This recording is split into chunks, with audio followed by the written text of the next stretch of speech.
Retour dans ce flash sur les attentats survenus à Paris il y a un peu plus de 10 jours. Si beaucoup de Français ont été choqués, ces actes ont aussi suscité, semble-t-il, un certain regain d'intérêt pour l'engagement militaire. À Lille, le centre d'information et de recrutement des forces armées a en effet enregistré une véritable hausse, selon lui, de la fréquentation ces derniers jours. À l'accueil, un nombre donc croissant de jeunes qui viennent se renseigner, voire même s'engager dans les rangs des potentiels recrues qui veulent aujourd'hui servir leur pays, tout en apprenant un métier, des vocations qui vont de pair avec la volonté du gouvernement qui est de renforcer en ce moment la défense. L'armée, en tout cas, doit recruter plus de 20 000 jeunes en 2016, mais aucun diplôme n'est requis, seule la motivation compte. Idil Gunay a pu rencontrer les responsables de ce recrutement qui nous parlent davantage sur cette affluence.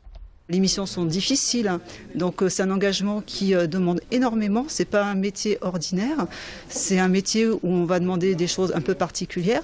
Il faut être fort psychologiquement parce que le militaire fait des missions qui sont exigeantes, que ce soit des missions qu'on peut voir tous les jours sur Sentinelle. Il faut savoir par exemple qu'un soldat qui est engagé sur Sentinelle fait 30 km par jour. Il est attentif à tout ce qui se passe.